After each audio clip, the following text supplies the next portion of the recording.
You're listening to SM Media, the home of exclusive West of Scotland Football League content.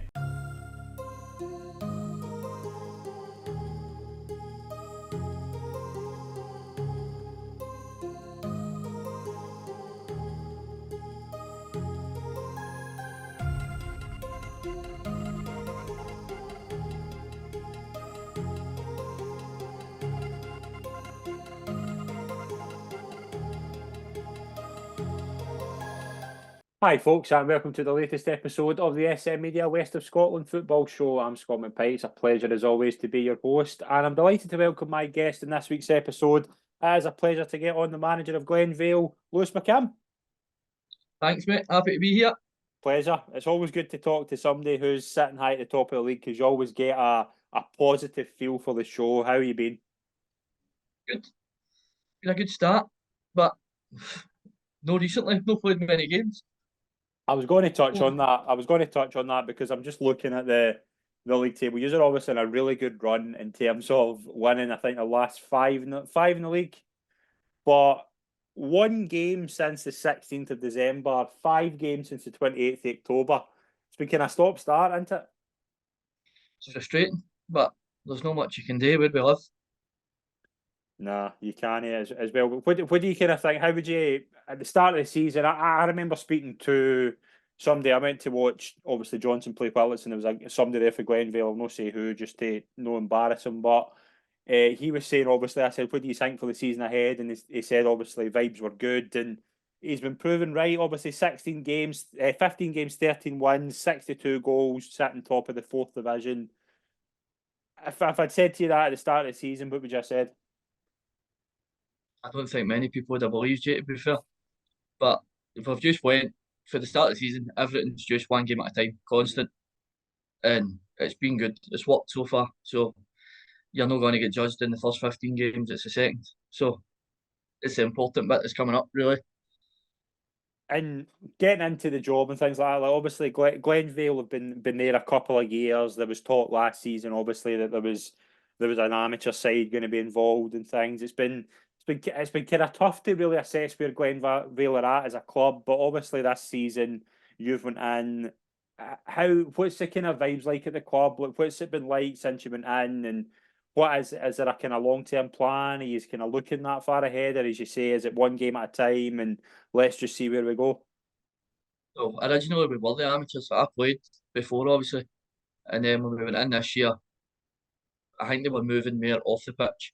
We were Mhm. doing well last year. Then this year we were just looking to kind of build on what we had, and one game at a time. It's working so far, but we just need to see where it goes. Have you been surprised with how competitive the league is? I well, I played in it, so no really, but I would say not a lot of people give the league the credit that it deserves, especially the teams near the top. They're like a lot of teams, a couple of teams in the league have put teams out the cups leagues above and stuff like that, but they don't really get the credit they deserve. I would Mhm. say. Yeah, no, I'd agree with that as well. And we'll get into the three teams that obviously won at the weekend. Glenvale, obviously, but the game was called off again. You've said that you've kind of no had your frustration with that, but looking at your kind of your results so far, like, I look at the kind of last 5 games, and you look at 24 24 goals in 5 games. You've got a lot of depth in attacking areas that I want to touch on in a wee minute, but you're scoring that's goals win games and things. And I even look at games where like the 6-3 at home a defeat at home Easterhouse. There's a scoring goals. That's not been the issue. Is there one kind of negative before we kind of touch on the positives that you kind of want to show up as you move into the second half of the season? I would say we conceded a lot at the start. If you Yeah. look back the last couple of games, it's improved. We have worked on it. I think we've got two clean sheets, the last two. Hmm. So it is starting to get better, but the strikers are doing well, to be fair. But the whole team are, there's a lot of goals coming for the back as well. There is, and I want to touch on some of the players that you've brought in. Obviously, looking at the goal scoring chart, Sean Daly obviously sitting in 17 goals, James McLaughlin in 10, Brian Connor in 8. Brian Connor's the first one I want to touch on because even a couple of seasons ago when it was a conference system, he was banging in goals for Johnson Borough. For him to come at the fourth division, for him to be a part of that, I think it's a massive coup. And how important's he been, somebody that has experience to come in and kind of get the best out of our young players as well? Because as there's a really nice mix. That's one thing that catches my eye. There's a really nice mix in your side at the moment. He's been brilliant. At the start when he came in, he had a wee bit of a slow start, but when he's got going, I think teams are struggling to live with him, to be fair, so far. But if he keeps going, then that's what I'm hoping for. So, What about Sean as well? 17 goals. Sean's another player. Obviously, he's done really well. He was obviously at Thorn last season. How impressed you been with him? brilliant. Just scores every week. It's just trying to keep them. Got to see where the game's been off. It's trying to just keep them training, keep them playing. It's hard to get them training all the time when they think, oh, there's not going to be a game at the weekend. There's not going to be a game. But they've been good so far. They've not missed anything. So their attitude's been brilliant. And like, is there any kind of other players you kind of want to single out for performances? Like, obviously, Christian Cattle, a player I like as well. We've got a lot of good players in there. But who's the kind of ones you want to bring up that have been kind of massive contributors to you? Has been top of the league. They've all been good, honestly. Every one of them have played a part. But the strikers get all the credit. That's just how it is. Like the goalie's been brilliant. We're saying the goals you've conceded. Well, he's probably got 3 or 4 man of the matches, and he doesn't get a mention. But that's what it is. Strikers get the credit.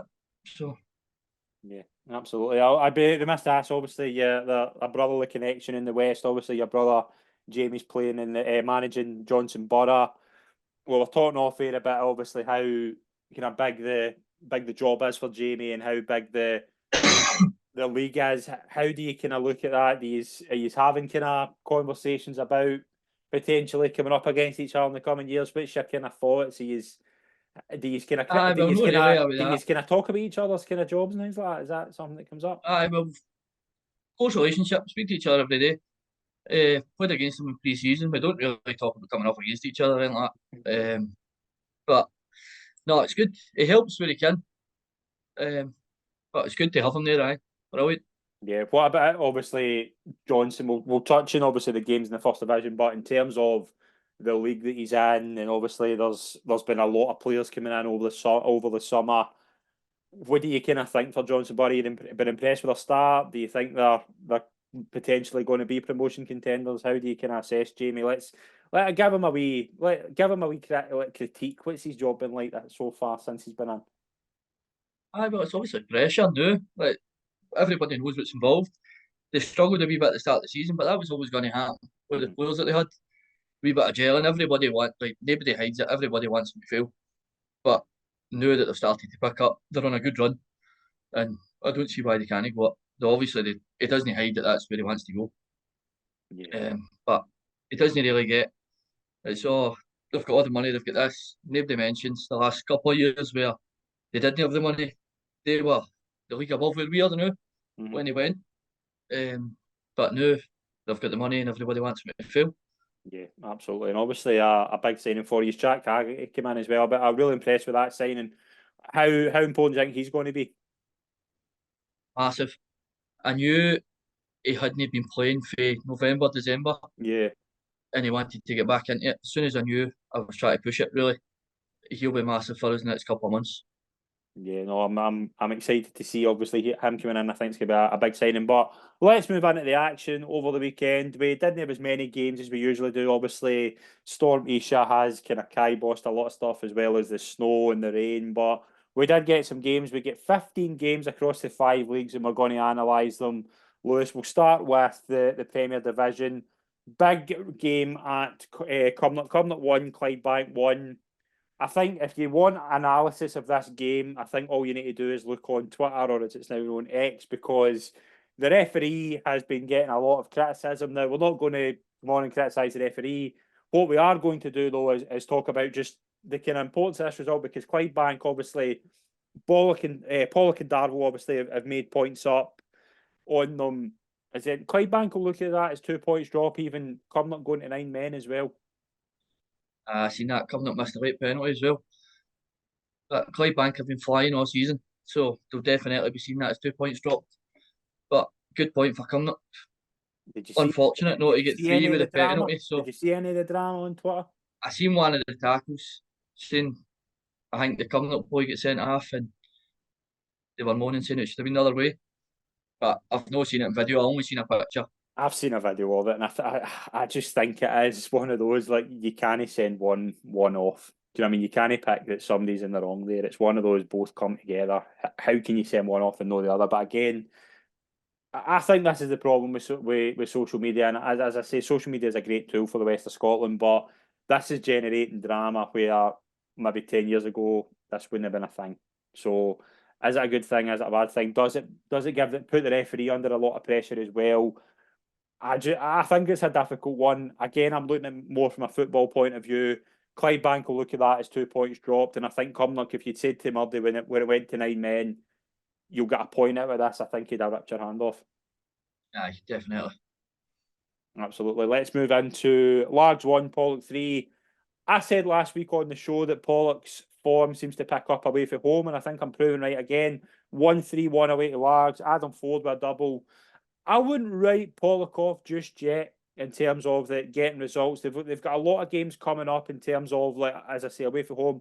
Massive game on Saturday against Clydebank. They then go to Irvine Meadow, go to Atherley, home to Atherley. They've got a good, if they can get a run going, I think Pollock could be potentially one to watch here. Aye, they've got a lot of quality. Everybody knows that.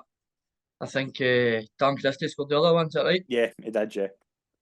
That's two players that are mentioned quite a lot at the family dinner table. Aye. Aye. Well, obviously, Jamie got a few players in for Pollock. Is that? Are you been surprised with Paul that Pollock have been able to kind of keep it going with likes of Dale leaving and the McCann boys obviously going to Johnson? Have you been surprised? Like Adam Ford and Darren Christie, we do mention them a lot, but they are players who have been very important to that side, and they probably kept that core together. Aye, but at the same time, they're a big club anyway. Like, that's what's expected. If you lose your players, you need to replace them. That's just what happens with most places, really. So you would expect them to keep going regardless who they lose. Yeah, absolutely. Final result in the Premier Division: Benburb 0, Darvel 3. Double for Jordan Moore. Big result for them as well. Darvel up to fourth in the league, overtake Benburb. They've got games in hand as well. Obviously, they're 9 points behind Clydebank, 4 games in hand on them.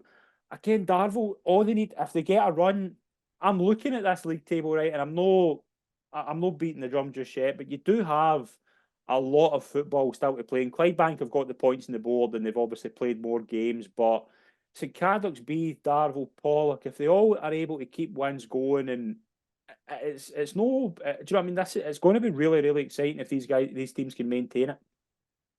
Aye, definitely. No many teams will go to Benburb either and win that comfortably. No, absolutely not. Benburb have had a really good season as well Yeah, so far. obviously Darvel as well. Jordan Moore scoring a double. Darvel are a side they've picked up in the past few weeks. Obviously, I think they've won the last 6 in all competitions. That was a first league game, would you believe, since the 18th of November. I do believe that, trust me. I'm in the same boat.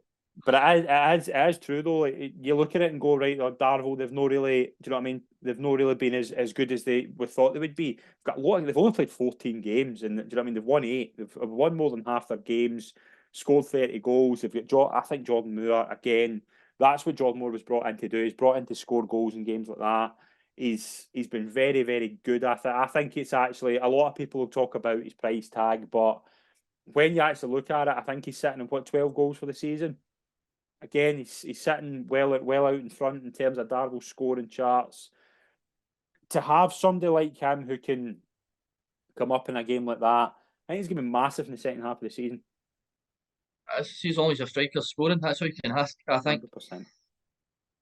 100%. Let's move on to First Division. I'm keen to get your thoughts on this league because it gets crazier by the weekend. There was 3 games on at the weekend. There was a few games obviously called off, but did see some dramatic changes. New league leaders again, Kilwinning moved to the top. 3-0 home win over Petershill, obviously leapfrog them. Double for Mark Lamont. Kilwinning, again, for the start they had to be where they are now. They've played 19 games, right? They're sitting top of the table with 34 points for 19 games, right? That only happens in this league. I think, to be honest, everybody's all games in hand, but it's all right having the games in hand, you need to win them. 100%. Like, you're better off for the points on the board. But I've seen both teams, to be fair. I would have expected that to be a bit closer. but it's a brilliant one. Right.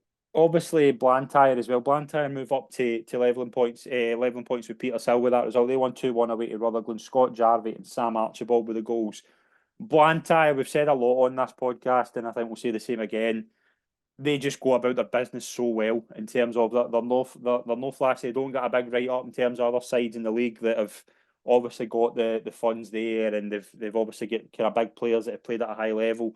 Blantyre for what their budget is, and I hate getting on about budgets, but to be where they are, I think is very impressive. Aye, they've had a really good season. We played them in the cup earlier in the That's right, season, yeah. and they were good. Just worked hard, constant, and they seem to do that every week. They seem to win the games by the odd goal, but it all adds up. Yeah, they're sitting third in the table in a -4 goal difference after 19 games. That's unbelievable. Again, but it shows you as well if you can make yourself hard to beat and you can win by the odd goal, points mount up. And again, this is another situation we're looking at an exciting kind of second half of the season in this league, and a lot of teams have it. Johnson, for example, I want to touch on Johnson before we touch on anything else. 29 points with 14 games, and I'm looking at Johnson's run of fixtures, looking at the next few games in the home to Ashfield, away to Kilburney, and then home to Thornywood. Win those 3 games, and they could be in amongst it again. Now, again, they've got the games to make up, but next 2 games I think are massive. Home to Ashfield, away to Kilburney, 2 sides that are picking up form. Aye, they're on a good run themselves as well, but it's just you don't know what you're going to get. Every week's different. Yeah. No, absolutely. Let's move into the final game of that. Ashfield 3, Renfrew 2, double for Sean Grady. Puts Ashfield up to 5th. Ashfield have been free scoring. They've got 5th. They've again just been really, really consistent. 9 wins for 15 games. The problem you've got with this league is that although it's so tight, and it is, but there's a lot of games in hand to be made up. Ashfield are a side who at the start of the season you were thinking might be able to make the step up, and they have, but because it's so tight, you think you could have a really good season and finish 8th, and you could. Aye, That and that is no be far exactly away for the promotion. exactly. And you look at a side like, just for example, Whitlets have picked up. Obviously, Max went in, won his last 3 games. They win their next 4 or 5 games. You know what I mean? If they go on a brilliant run, they've got 11 games left to play. Say they win their next 4 or 5, they'll potentially struggle to stay up. That is how unpredictable this league is. I think, see, in that league, if you win 3 or 4 games, it moves the positions is crazy. Yeah. It's move up 4 or 5 places with a win or 2 wins. I know it's wild. It's such an interesting league. One side that I think look very solid in terms of where they could be playing in the first division next season. Let's go to the second division and look at Ardrossan Winton Rovers. They won 3-0 away to Bonneton. Dean, Wilson, and Currat with the goals. 3-0 away win at Bonneton puts them up to 48 points for 19 games, 16 points clear. Cumbernauld have 4 games in hand, but 62 goals Ardrossan have scored. They've got 11 games left. They're going up. They've kind of put that out for the start of the season. They've been good all the way up, and I think Bonneton are going through a wee hard spell now. Change their manager, but I don't think that's a big surprise, that result. I'm really impressed with Ardrossan. As I say, they've got the players. They've got Curra, Wilson, Ferris, Dean. Obviously, they obviously scoring at the weekend. And just get so much depth. And you look at a side like Cumbernauld as well, who are getting players in and still look really good. Caledonian obviously winning 1-0 at home to Vale of Clyde. Vale of Clyde I've been not disappointed with, but the past few weeks, but they seem to have kind of fallen off a wee bit. I thought they were really, really good at the start of the season, and they just seem to they won their last 2, but some games I look at they had a really rough spell kind of around about the end of October into November, but I like what Caledonian are doing, but Vale of Clyde, I would want to see them pick up a wee bit. It's so tight, I think, as well at the top of that league. Is that right? Yeah. There's only 5 points between 2nd and 7th. So they're all in there and in a bit. So a couple of wins again. Yoker 4, Craig Mark 2, all 6 goals in the first half. Gregor Creevy a hat trick. Yoker sitting in 9th place. They've been really, really solid as well, sitting in a good position. And I like the job that Gordon's doing at Yoker. They're sitting there comfortably, sitting in 9th, winning 4-2. You've got a guy like Gregor Cree who's obviously scoring goals, and I like what's going on at Yoker. Actually, I think they've just been flying quite slowly under the radar. I've not seen either of the teams this year, to be fair. But it's a good one.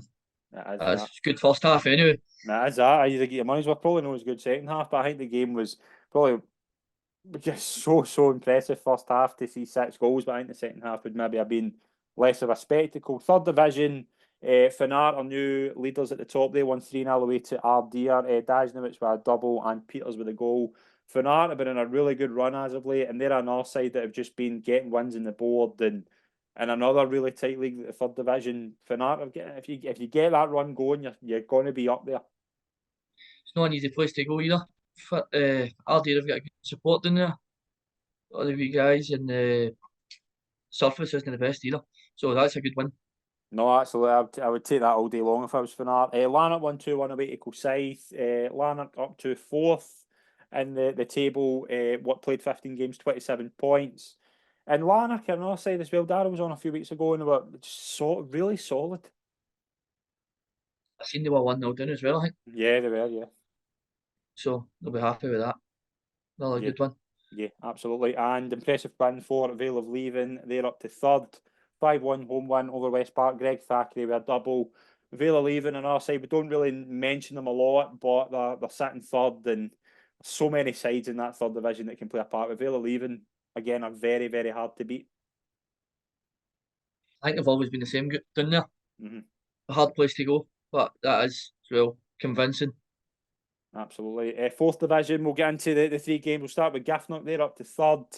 3-0 home win over Knightswood, and all 3 goals coming from Gerard Clark. Barry's been in there. I've been really impressed with the job Barry's been doing, and they're up to third.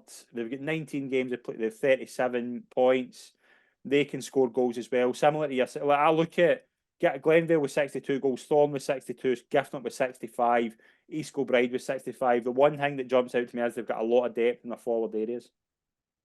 I think Giffnock will be the team to watch in the coming weeks, to be fair. Yeah. Barry's went in, took his own coaches there. He's a really good manager. He was at our 20s before he was at the Thorn, and I think he'll do very well there. Yeah, I think he's a very, very good manager, and I hope he can obviously keep them going at Giffnock. Carluke 2, Saltcoats 1, big result for Carluke. It takes them up to 10th. Thomas Devine getting the win there. Owen and Goodall with the goals for Carluke. Big result for Carluke, and obviously Carluke and Saltcoats, 2 sides that are recent change of managers looking to get some solidity in the board, obviously with difficult starts. And I think both sides are wanting to keep it. You'll look at both sides, obviously. I'll be keen to get your thoughts on this. Carluke and Saltcoats are names that shouldn't be in the fourth division, but I think they've got some stability now. I didn't know what to expect for that, to be fair, because of the change of manager. But I watched Saltcoats last week or the week before, and there's a big improvement. There definitely is. You can see their changes, but Carluke as well, they'll pick up. I think all the teams at the bottom half, you can see a couple of them have changed manager, and they're all starting to pick up results. Yeah. So it'll be hard. It certainly will. Other big results: St Peters 0, Eglinton 1. Dylan McClintock the goal for Eglinton. Bit of a change at Eglinton in terms of kind of bringing in a co-manager and things like that. But I keep saying about Eglinton, there's such a good setup there as well. I think Eglinton will be a side to watch. I wasn't overly surprised at that result, but obviously St Peters have been flying. But Eglinton, again, they'll be disappointed at the position they're in, but they're more than capable of getting back up that table. I said that just after we played them in December there, but there's going to come a time where they'll turn around because they have got good players. It just maybe wasn't happening for them at the start, but I think they will pick up. I was at that game on Saturday, and I think, to be fair, they deserved it. Yeah, it was close, but I would say they deserved their win. Yeah, absolutely. I do think that fourth division is very, very exciting. And see realistically, right? And I know it's probably the one league out of 5 where you would go. There are teams that are far better than the teams below them. I get that there are teams at the top that should handle some of these sides comfortably, but it's a league as well that can throw up some surprise results. I would say every week anybody can beat anybody. At the start, we played Easterhouse in the league, and I think we beat them 8-3. And a couple of weeks later, they beat us 6-3, and they were bottom of the league at that time. So really, anybody can beat anybody in the league. Right, let's move into what's coming up for Glenvale. It's a potential trip to BSC Glasgow on Saturday.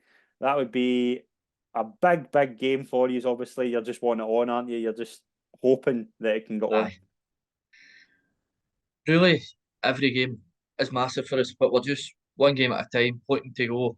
Hopefully, we can get a win, good performance. Yeah, and you look at some of the results as well. Obviously, some interesting results. A trip to Giffnock in the 2nd of March, St Peters in the 16th, Rossvale after that in the 3rd of February. How important is it to keep that win and run going? And do you kind of look at these sides as potential dangers? Like, how do you kind of assess the sides you're coming up against shortly? Aye, we'll try and watch them. We don't really look at, oh, we're playing them dead and build up to it. We just go. I've said it one at a time, and when it comes, it comes. Yeah, well, Just hope we're ready for them on. I'm That's, wishing you all the best for the rest of the season, Lewis. Thank you very much for joining me in this thank episode you. of the podcast, and we'll catch you soon. Cheers.